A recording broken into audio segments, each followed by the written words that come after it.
semanas falando a respeito da ansiedade. Eu não acredito que hoje vou conseguir chegar até o fim dessa mensagem, por causa do nosso tempo, está um pouco avançado. Então eu vou fazer somente uma pequena introdução a respeito daquilo que nós vamos falar obrigado. E nós vamos, na próxima semana, então, dar continuidade a essa mensagem, terminando essa área onde nós falamos a respeito da ansiedade.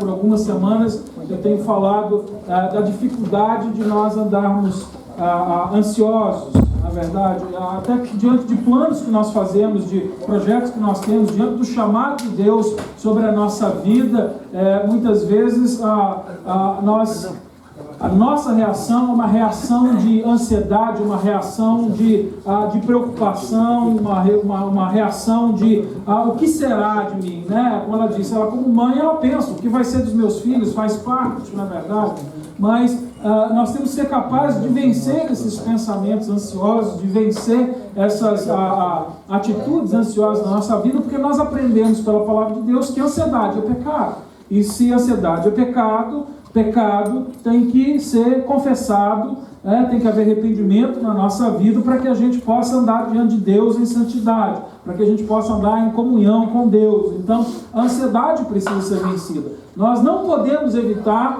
que a ansiedade venha a participar da nossa vida, mas nós podemos lidar com a ansiedade e vencer a ansiedade, né? Eu sempre digo, a gente não pode impedir que um pássaro voe sobre a nossa cabeça, mas eu posso impedir que ele faça ninho na minha cabeça.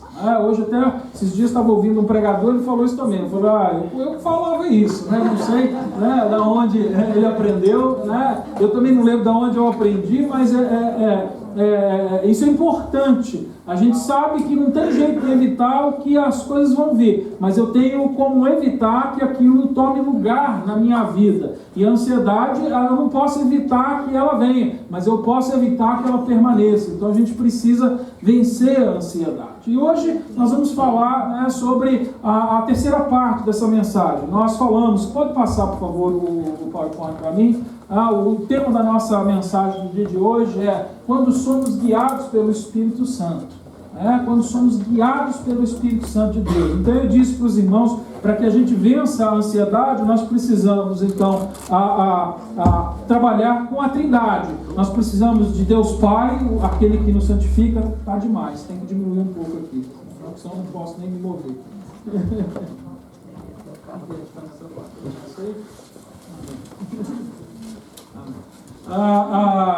Então, Deus Pai, Ele como Pai, Ele cuida de nós, e como um Pai que é perfeito, um Pai que é bom e quer o nosso bem, e faz com que todas as coisas cooperem para o nosso bem, Ele vai me ajudar a vencer a ansiedade. E a gente aprendeu aqui que a gente precisa pensar como Deus pensa. Pode passar o próximo slide, por favor.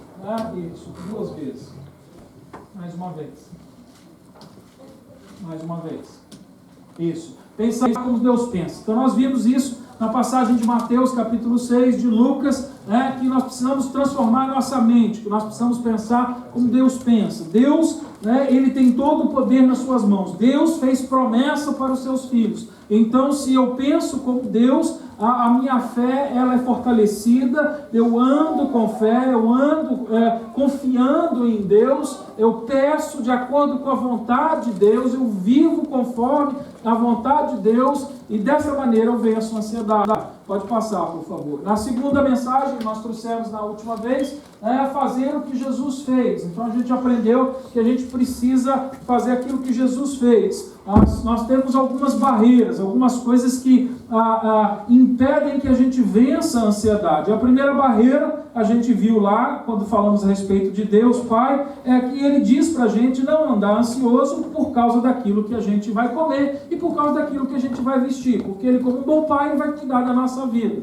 Depois, em Jesus, Ele disse que nós temos outra barreira. A barreira é a humildade. Sem humildade, nós não vamos vencer a ansiedade. Jesus, ele se humilhou, Ele veio na forma de homem e serviu. Ele veio servir e não ser servido. Então, quando nós temos a mesma atitude que Jesus tem, de nós servirmos, de nós nos humilharmos diante de Deus, quando nós não tentamos construir plataformas onde a gente pensa que a gente é melhor do que o outro, a gente vence a ansiedade. Então, com humildade, eu venço a ansiedade. Porque soberba é um grande problema na vida de um crente, porque a soberba por si mesma já traz ansiedade.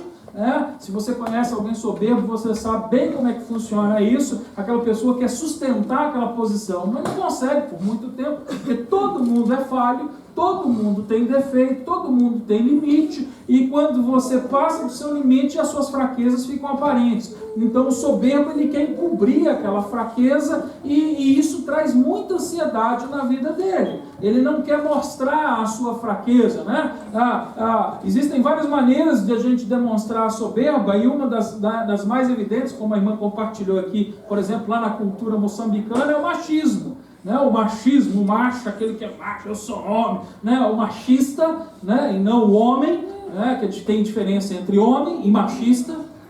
Então o machista, ele quer sustentar uma posição de autoridade, de superioridade sobre a mulher, tratando ela mal, mostrando a força do seu braço, mostrando que ele pode. E o homem, ele pode mostrar que ele é o líder da sua casa, sem usar a força do braço, usando o quê? As rodilhas do joelho, amando a sua esposa, porque foi assim que Jesus... Então, quando a gente age com soberba no nosso coração, isso cria ansiedade, que aí depois vê um macho mais forte que ele, dá um no pé da orelha dele, diante da mulher dele, vai ficar feia a coisa. Porque um macho sempre encontra outro mais macho, de vez em quando a coisa fica feia, e aí você não pode sustentar, aquilo acaba com você. Ansiedade. Então eu tenho que ter a mesma atitude que Jesus teve, de me humilhar, porque humilhando diante de Deus, eu sou exaltado por Ele mesmo. E o segundo problema a respeito de sustentar essa posição de soberba, não é só o fato da soberba em si, é o fato da palavra de Deus dizer para a gente, como nós aprendemos na semana passada, que Deus se opõe ao soberbo. E aí a coisa fica feia, porque quando eu tenho que lidar contra o macho, a gente às vezes até pode ficar meio que empatado. Mas quando eu tenho que lidar com Deus, não tem jeito, eu vou sempre sair perdendo. Se eu tentar brigar com Deus, eu vou sempre sair perdendo. Pode ser o homem de Deus mais perfeito. Se entrar em luta com Deus, você vai sair marcado. Jacó, quando entrou em luta com Deus, ele prevaleceu, mas ele não venceu, porque ele saiu de lá marcado. Deus ainda teve que humilhar ele, trazer ele para o lugar dele. Ele teve que ir diante do irmão e pedir perdão. Ele teve que se humilhar, porque quem é humilhado, quem se humilha, será exaltado. Não é verdade? E hoje, na terceira mensagem que a gente vai começar a compartilhar, a gente vai ver que nós temos uma outra barreira. E essa barreira é a falta de direção do Espírito. Eu acho que eu fico. É a falta de direção do Espírito. Quando nós não temos direção, quando nós não sabemos para onde nós vamos, quando nós não sabemos o que Deus quer fazer na nossa vida, isso traz grande ansiedade para a nossa vida. Quem aqui já não viveu essa situação? A missionária mesmo compartilhou dessa situação que ela viveu aqui várias vezes, quando ela chegou num momento da sua vida cristã, onde ela está assim: agora Deus, o que é que o Senhor quer de mim? Isso traz preocupação. O que eu faço? Eu largo, eu fico, eu vou, eu não vou, eu oro, eu não oro. A gente pode ficar ansioso, e se essa ansiedade tomar conta da vida, muitas vezes a gente não acaba fazendo nada. Conheço um monte de missionário que nunca foi para missão. Tem um monte de missionário que eu conheço que nunca foi para missão. Na minha família eu tenho um. Toda vez que eu encontro, ele fala: eu tenho um desejo tão grande de fazer missão. Já está com 70 e tantos anos de idade. Porque um dia Deus fizer isso, preparar aquilo, fazer aquilo outro. Não, eu tenho certeza que um dia eu vou, porque eu não vai nunca para o campo missionário. Uma vez eu tive que falar, falei: desculpa, mas você não é missionário. Não, eu sei que Deus te chamou. Então, se Deus te chamou, você sabe, você não foi até hoje, esquece, porque você está esperando tudo entrar no lugar. Então, quando tudo estiver perfeito, eu vou. Agora tem tudo, então eu vou para a missão. Mas não é assim que Deus trabalha. Não é assim. E pelo fato de Deus não trabalhar conforme o que a gente quer, mas conforme Ele planeja, às vezes a gente vai deparar diante de situações de ansiedade. E agora? Será que eu vou ter casa para morar? Será que meus filhos vão ter escola, como ela está dizendo?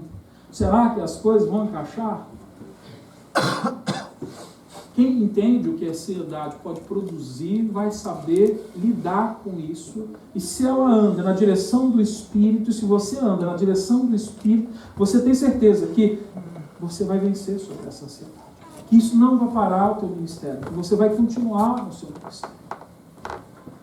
Hoje em dia, há um grande misticismo a respeito do Espírito Santo. São tantas coisas absurdas que estão sendo atribuídas ao Espírito Santo, que na verdade quando você olha muitas vezes para alguns lugares, você pensa até que é uma espécie de bruxaria evangélica, é uma magia, às vezes a maneira que as coisas estão sendo ministradas. Me empresta outro microfone, por favor. A maneira que as coisas estão sendo ministradas.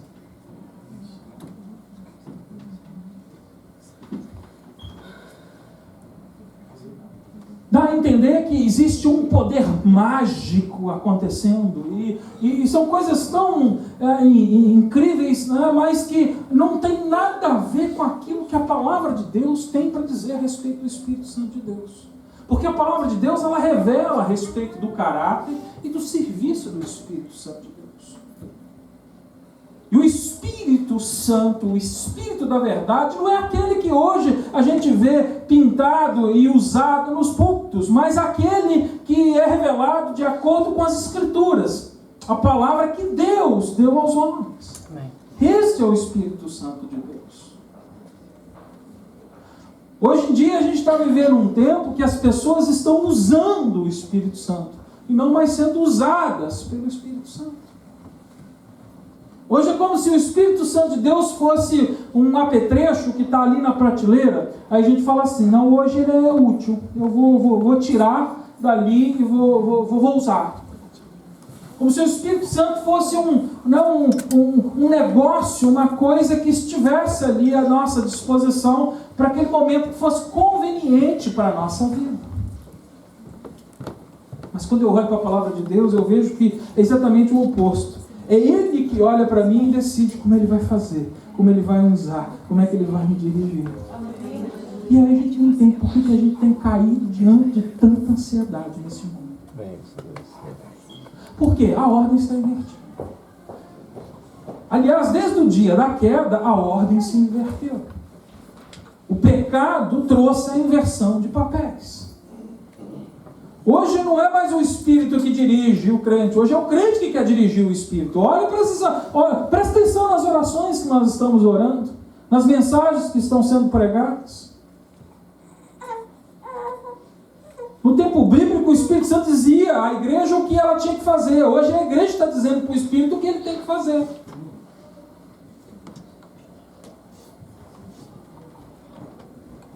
Não é de admirar que existe tanta ansiedade tomando conta. Porque se não há o Espírito dirigindo a nossa vida, nós não sabemos para onde vamos. Nós não temos controle sobre a nossa vida. Nós não vamos chegar a lugar nenhum. Porque só Ele pode nos conduzir pelo caminho. Porque Jesus disse, eu sou o caminho, a verdade e a vida. E ninguém vem ao Pai senão por mim. E a palavra anuncia que o Espírito Santo foi derramado sobre toda a carne. E agora eu queria ler com você essa passagem. Se você puder abrir comigo lá em Joel, capítulo 2. A partir do versículo 28. Ali existe uma promessa linda de Deus, uma promessa de algo maravilhoso, algo sobrenatural que ia acontecer um dia no meio da humanidade. Em Joel 2,28 ele diz, acontecerá depois que derramarei o meu espírito sobre toda a carne. Vossos filhos e vossas filhas profetizarão, e os vossos anciões terão sonhos, e os vossos mancebos terão visões. Também sobre os servos e sobre as servas, naqueles dias, derramarei o meu Espírito. Aqui existe uma promessa de que um dia o Espírito Santo seria derramado sobre toda a humanidade, sobre toda a terra. Aqui a promessa não é específica para a igreja.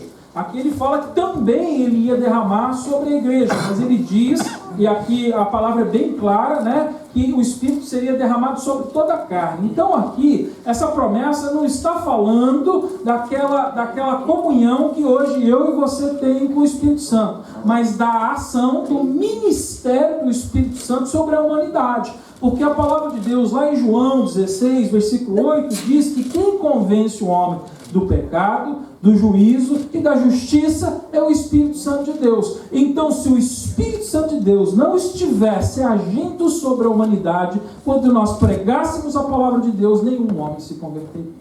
Porque quem convence o homem do seu pecado, do juízo e da justiça é o Espírito. Por isso, um dia, Deus prometeu que Ele enviaria o Espírito que ia fazer o quê? O ministério, a obra, ia mudar a direção deste mundo. Porque o mundo caminhava para a perdição, mas Deus, na sua infinita sabedoria, já tinha um plano preparado antes de ter fundado este mundo. Amém. E ele vem com essa promessa e mostra. E a promessa é cumprida. Está lá em Atos capítulo 2. Se você puder ir lá em Atos capítulo 2, a gente vê o dia que essa promessa é cumprida. Atos capítulo 2, eu vou ler a partir do versículo 1, e ele diz: ao cumprir-se o dia de Pentecostes, estavam todos reunidos no mesmo lugar. De repente veio do céu um ruído como se de um vento impetuoso e encheu toda a casa onde estavam sentados. E lhes apareceu umas línguas como que de fogo, que se distribuíam sobre cada um deles, pousou uma. E todos ficaram cheios do Espírito Santo e começaram a falar noutras línguas, conforme o Espírito lhes concedia que falasse. Ou seja, a promessa então que foi feita através da boca de Joel há alguns milhares de anos atrás, agora é cumprida no dia de Pentecostes.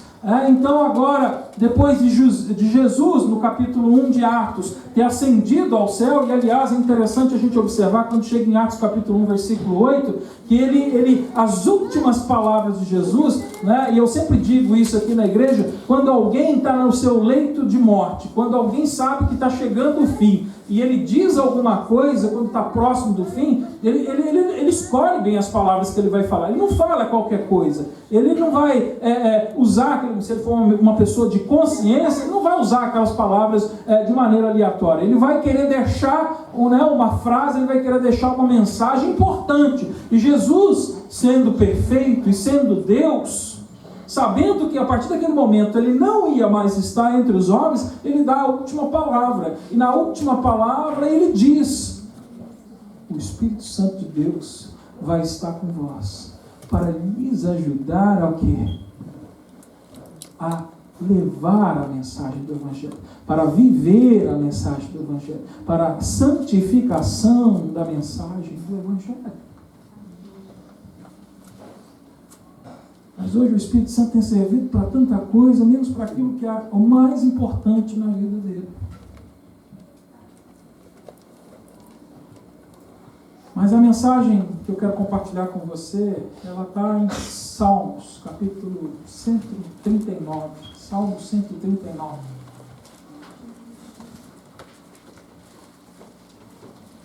E esse é o texto da nossa mensagem.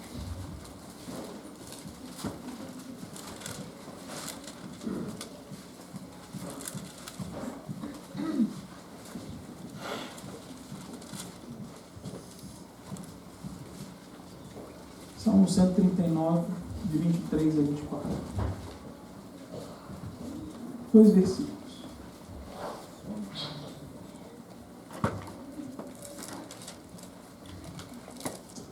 Sonda-me, ó Deus, e conhece o meu coração. Prova-me e conhece os meus pensamentos. Vê se há em mim caminho perverso e guia-me pelo caminho eterno. Pai, em nome de Jesus, diante da Tua palavra, neste momento, nós nos curvamos, Senhor, sabendo que o Teu Espírito Santo vai falar aos nossos corações. O nosso tempo é limitado, mas a Tua palavra é poderosa para fazer muito mais daquilo que esperamos. Pai, nós sabemos que hoje dependemos da direção do Teu Espírito e através do Teu Espírito nós seremos edificados, seremos curados, consolados e salvos neste lugar, meus Pai. Ajuda-nos, Senhor, a com fidelidade ministrar a Tua palavra neste momento. Em nome de Jesus Cristo. Amém. Então aqui agora, a gente vê aqui que Davi, né, o salmista, né, aquele que escreveu este salmo, ele fala a respeito de algumas coisas nesse salmo, e quando chega aqui no versículo 23, ele faz uma oração. Uma oração que, no meu ver, é uma oração ousada, uma oração difícil de ser feita, mas uma oração necessária na vida de um crente. Tem alguém aqui que já viveu dificuldade? Alguém aqui já viveu de maneira ansiosa? Tem alguém aqui que já se sentiu ansioso? Tenho certeza disso. Se você já viveu ansioso, se você já sentiu ansiedade, eu quero te convidar a prestar atenção nessa passagem e a criar coragem para orar como Davi orou aqui hoje.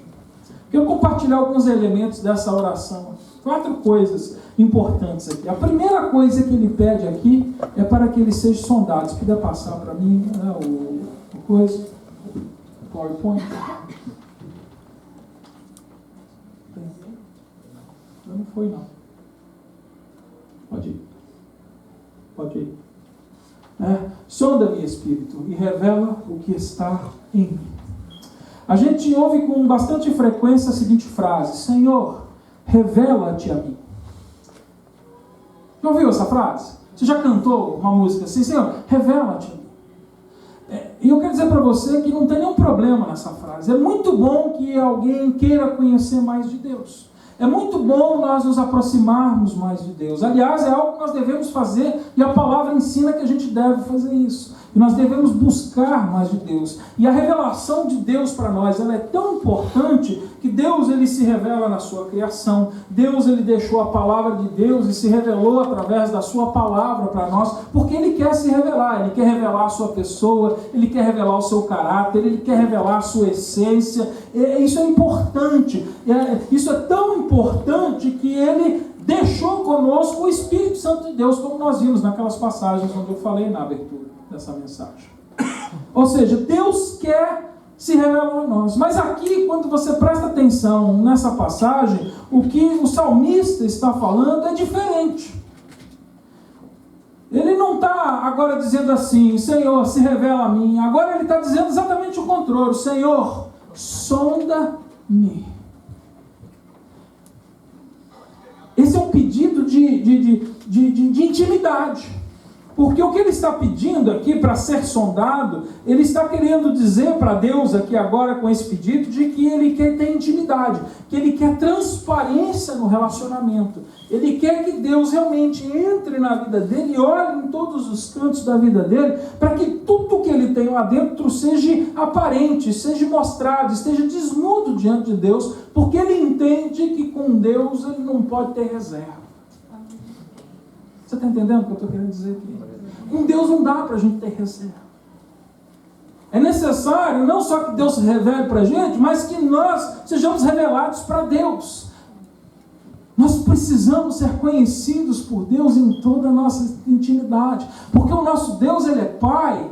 O nosso Deus, ele é Senhor. O nosso Deus, ele é bom. E quando aquilo de pior for revelado dentro de mim, ele não vai pegar aquilo e fazer que nem o seu vizinho, o seu amigo, né, ou o seu marido, sua esposa, ou seu filho, e vai pisar em cima de você. Não, ele vai pegar aquilo e ele vai expor aquilo, e ele vai trazer na sua consciência a necessidade de transformação, e ele vai ajudar você a começar a trabalhar para que a sua vida seja transformada. Glória a Deus.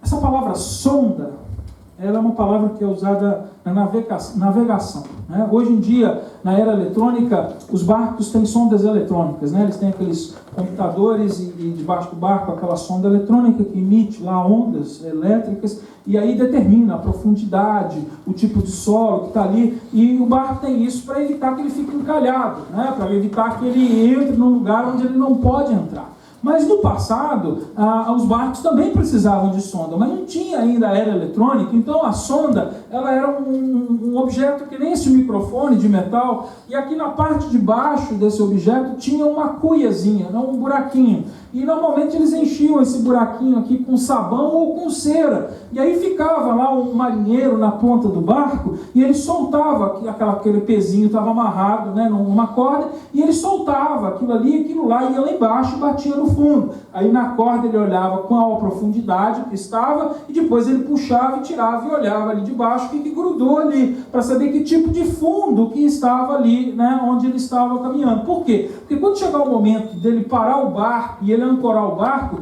se ele não souber que tipo de fundo ele tem, ele pode de repente lançar um tipo de âncora que, se tiver um solo rochoso, aquela âncora nunca mais vai sair dali.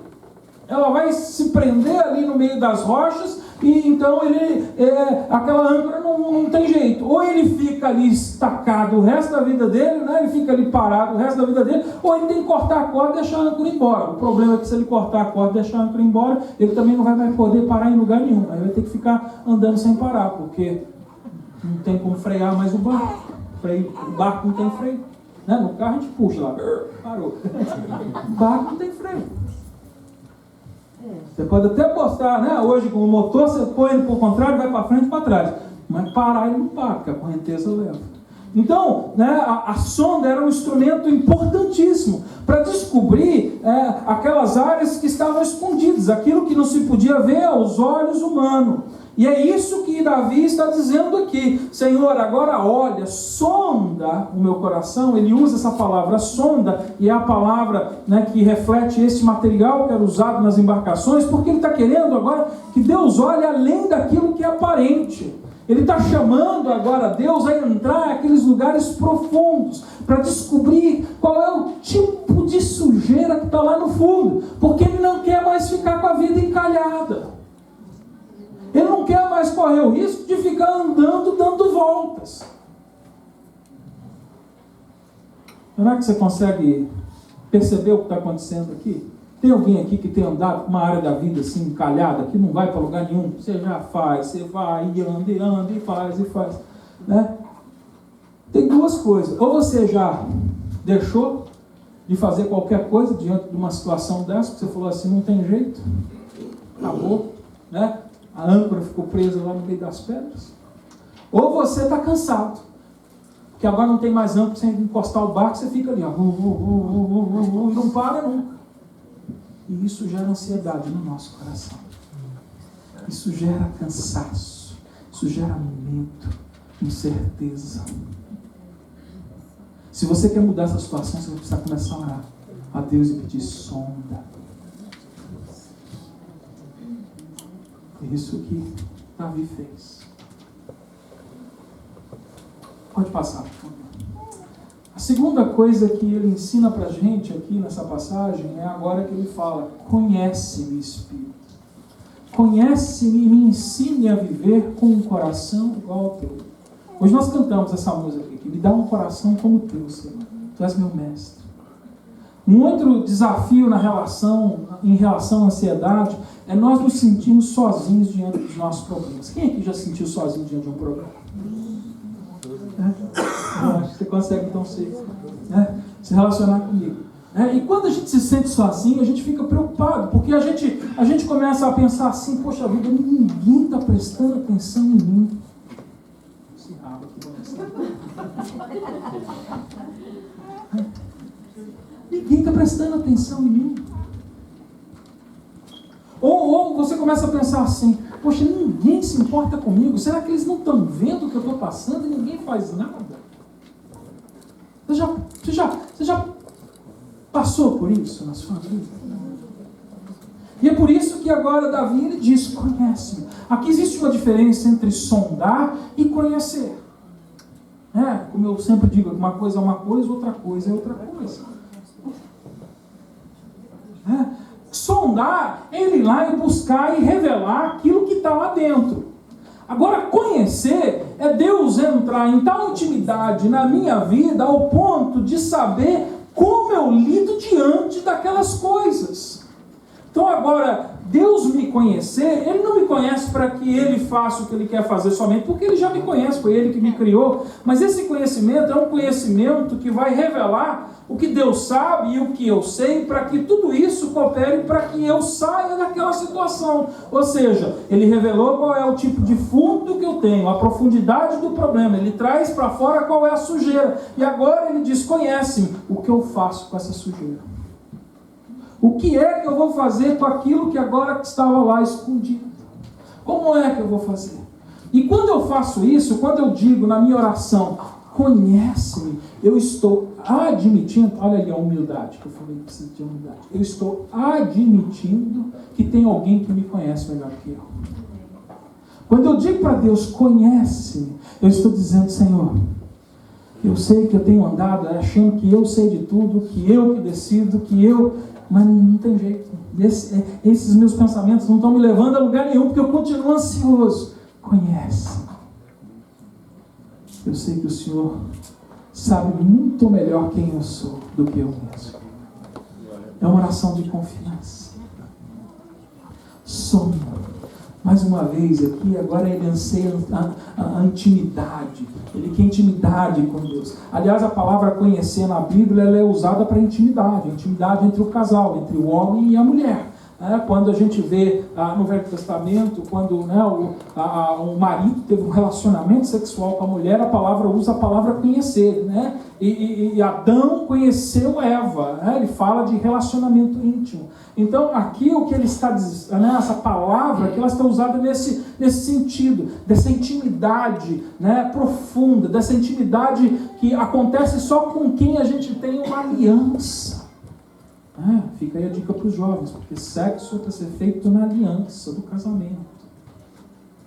Intimidade corporal para ser feita no relacionamento da intimidade do casamento, da aliança.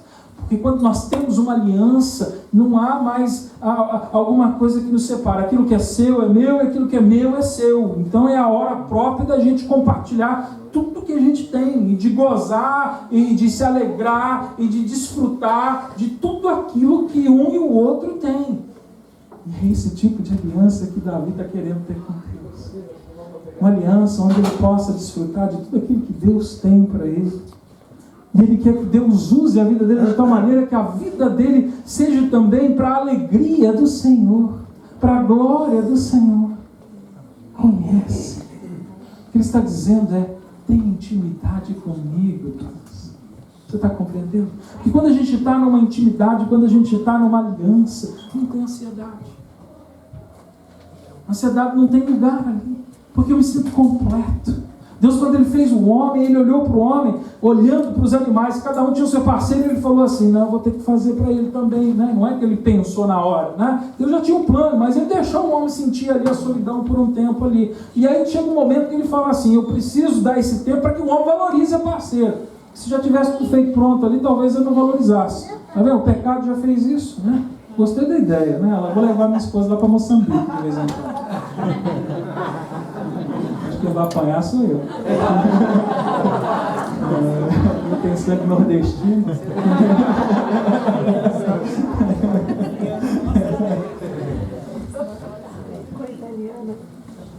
Mas Deus, quando formou o homem em pureza, Ele já trouxe as coisas no tempo certo e deixou o homem pensar no relacionamento. Por isso que quando Adão encontrou com a sua mulher, a reação dele foi: é carne da minha carne. Ele se identificou, ele se sentiu completo, ele se sentiu cheio, porque na aliança existe complemento. E é o que Davi está querendo nessa oração: Senhor, me completa, entra na minha vida e satisfaz, porque se eu estiver satisfeito contigo, eu não tenho mais que andar ansioso por coisa alguma. Segue nessa passagem aí. Chega agora num ponto nessa passagem que ele diz: prova-me.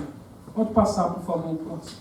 Prova-me, Espírito Santo, para que os meus pensamentos sejam teus. Talvez esse seja um dos passos mais difíceis de nós tomarmos na nossa oração. Pedir para que a gente seja provado, para que os nossos pensamentos sejam revelados. Quem gosta de prova aqui? Ninguém. Ninguém gosta de prova.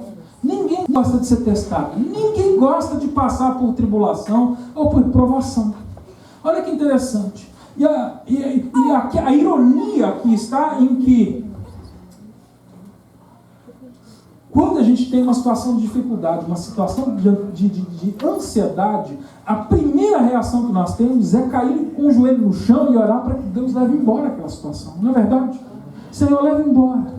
Senhor, afasta de mim estas coisas. Senhor, não quero passar por isso. Senhor, não, faz um milagre. Resolve esse problema. A primeira atitude que nós temos é de querer que Deus leve embora aquilo que está me causando medo, ansiedade, prova, dificuldade. Não foi isso que Davi fez. Davi, depois de ter o seu pecado revelado, depois de Deus trazer para fora aquilo que estava escondido, aquilo que era mais íntimo, depois de conhecer como trabalhar na vida dele, naquelas áreas, ele não disse assim, agora leva tudo embora. Ele diz, não, agora vem a prova. Por que nós precisamos ser provados? A resposta está aí no versículo. Lê comigo aí. Prova-me e conhece os meus pensamentos. Vê se há em mim algum caminho perverso. Você vê que chega um momento que é necessário que a gente seja provado para ver se ainda ficou alguma coisa lá dentro. Porque se a gente deixar alguma coisa escondida, eu quero dizer para você com certeza, você vai continuar ansioso. Que aquilo pode estar escondido dos outros, mas não está escondido de Deus e nem de você. Você pode ter deixado Deus trabalhar em várias áreas da sua vida, mas tem uma ali que é de estimação. Aquela é meu hobby. Tem pecado que vira hobby. O que é hobby? Sabe o que é hobby? Hobby é aquilo que dá prazer pra gente, aquilo que é gostoso, que a gente vai e faz de vez em quando para descansar, para relaxar. É bom ter um hobby. Tem gente que tem pecado de hobby. É aquele pecadinho que de vez em quando te faz sentir bem na carne, te faz voltar.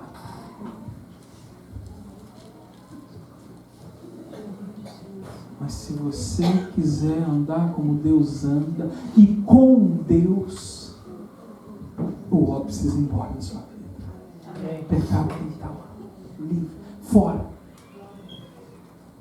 Porque este pequeno momento de prazer vai começar a trazer grande ansiedade e miséria. E esse pequeno pecadinho vai começar a te levar a um outro maior e outro maior, até o dia que você estiver num abismo.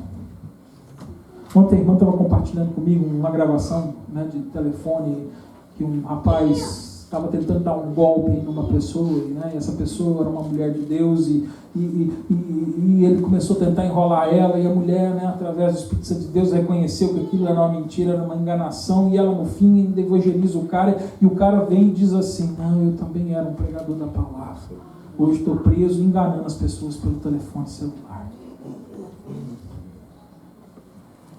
Aí eu estava lá assim, meu Deus, como que um homem que pregava a palavra de Deus está numa situação dessa, ligando para os outros da cadeia para tentar roubar.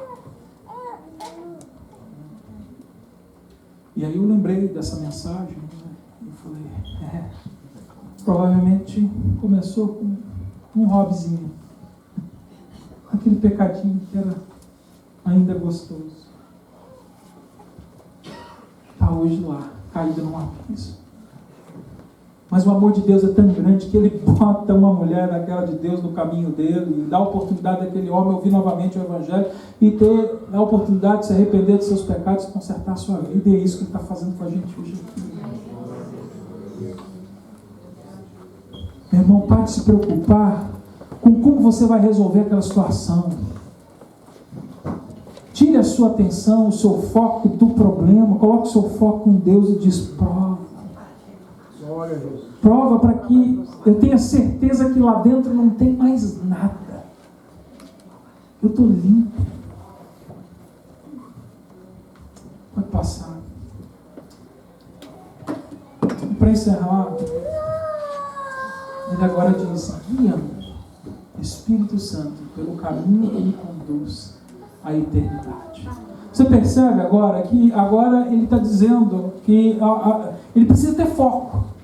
É o que eu acabei de dizer. Ele precisa ter foco. Não é feito de qualquer maneira. Não é feito na força do braço do homem. Não é feito de maneira solitária. Você não vai vencer a ansiedade de uma maneira independente. Você precisa da ajuda de Deus.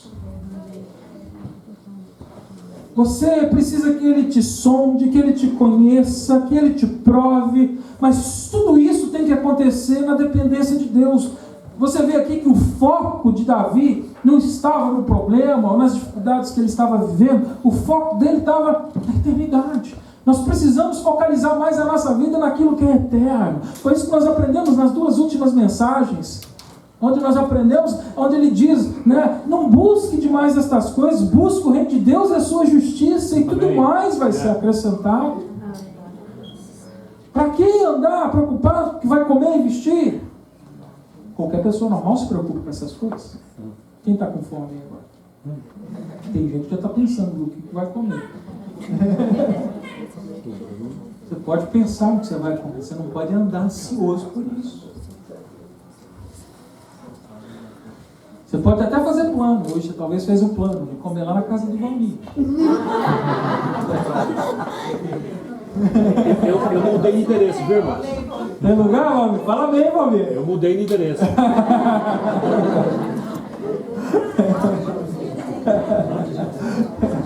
Tem cozinha, viu, irmão? Cozinha.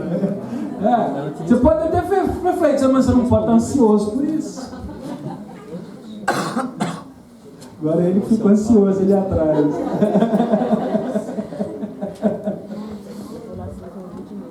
O foco está nas coisas espirituais. O foco está na vida eterna. O foco do salmista está no caminho eterno, naquilo que tem valor, naquilo que vai permanecer, naquilo que vai prevalecer. Porque tem um foco no caminho que leva à eternidade, ele tem certeza, ele tem convicção de que ele vai alcançar. Quem tem foco tem direção. Por isso que eu disse que hoje em dia, uma das barreiras para que nós vençamos a ansiedade é a direção do Espírito. Quem tem foco, quem sabe o que está buscando, quem sabe para onde está indo, tem ansiedade, tem convicção, tem força, tem ânimo. Hoje a gente tem lugar, olha, a irmã estava falando, né, que ela chegou na igreja, estava lá pequenininha, morrendo, dividindo. Tem lugar que a gente entra assim, que, né, o desânimo é tão grande que até a gente que chega às vezes animado para fazer alguma coisa desanima. Dá vontade de botar as coisas no carro de novo, a gente errou o endereço. Não é aqui. Tanta gente desanimada, andando com Cristo desanimada, como é que é possível essas duas coisas acontecer ao mesmo tempo? Porque a palavra de Deus diz que quem anda com Cristo tem fé. Quem tem fé tem esperança. Quem espera sabe que vai alcançar. É o que a palavra de Deus me diz. Como é que eu posso estar desanimado andando com Cristo? É incoerente. Quantas vezes estamos vivendo de uma maneira totalmente incoerente a mensagem do Evangelho de Deus? Não tem como andar com Cristo e andar em desespero. Não tem como andar com Cristo e andar desanimado. Quem anda com Cristo se alegra no Senhor. Quem anda com Cristo vai vencer os problemas. Eu não estou dizendo que quem anda com Cristo não vai ter problema. Quem anda com Cristo vai vencer os problemas. Eu não estou dizendo que você não vai passar por momentos de tristeza na sua vida, mas quem anda com Cristo, Ele é a nossa alegria no momento da tristeza. Quem é que ri diante da morte de um filho, ou de uma mãe, ou de um pai? Quem é que riu diante da morte de tantas pessoas que foram assassinadas? Ontem estava lendo lá a respeito de Valadares, né, o primeiro dia que aconteceu a catástrofe, né, a primeira coisa que eu pensei, eu falei assim, nossa, quanta gente deve ter morrido. Eu abri assim, 2 pessoas, falei, glória a Deus. Ontem a gente abriu já 400 pessoas. Né? Quem tem alegria diante de uma notícia dessa? Eu não estou dizendo que você não vai ter momentos de tristeza diante na sua vida, Mas quem anda com Cristo encontra a alegria no Senhor. Diante da tristeza, a minha alegria é o Senhor. Se existe alguma esperança, se existe algum consolo, não é porque a situação dominou, mas é porque o Senhor domina a situação. Amém. Glória a Deus. Essa é a mensagem que eu queria hoje deixar com vocês. Pode passar. Nós precisamos orar mais e orar com inteligência. Sonda-me, conhece, prova-me, guia. Queria convidar você agora a curvar suas cabeças e orar. E se essa mensagem falou com você, queria que você, com ousadia agora, fizesse essa oração. Que você pudesse dizer: Senhor, sonda o meu coração. Conhece, revela, Senhor. Revela o que há em mim. Prova-me, Senhor. E guia-me, Senhor. Porque quando o Senhor estiver nos guiando durante a prova, nós temos certeza de que sairemos vencedores. Estaremos aprovados. E a nossa fé será edificada. E a glória de Deus vai refletir na vida da minha família, na vida da minha igreja, na vida do meu trabalho. Pai, obrigado, Senhor. Neste momento nós clamamos pelo Teu nome neste lugar, Deus Pai. E pedimos, Senhor, Pai querido, que o Teu Espírito Santo fale com a igreja neste momento, Senhor. Tu és o Senhor que tem o poder, Senhor, de nos auxiliar a vencer a ansiedade. Este pecado que tem assolado a humanidade. Hoje talvez nós nos assustamos com pecados evidentes, escandalosos, como o roubo, o assassinato, o homossexualismo, tantas coisas que têm acontecido no meio deste mundo, Senhor. Mas muitas vezes não percebemos pecados que estão escondidos dentro de nós, como a ansiedade. Ajuda-nos, Senhor, a não deixarmos esse pecado tomar conta de nós, Senhor, Pai querido. Dá-nos a consciência, Senhor, Pai querido. E neste momento, se cremos no Teu nome, nós te pedimos perdão, Deus Pai. Perdoa, Senhor, pela nossa falta de fé, pela nossa ansiedade, pela nossa falta de confiança. Ajuda-nos, Senhor, Pai. Na cruz do Calvário, dessa liberdade. Na cruz do Calvário, a cura, a libertação. Naquela cruz, Tu me salvou. Senhor, salva-nos aqui, Deus Pai. E se o Teu Espírito hoje convencer o homem do pecado, da justiça e do juízo, salva. Em nome de Jesus Cristo. Amém. Vou te convidar a ficar de pé e cantar essa música agora como uma oração.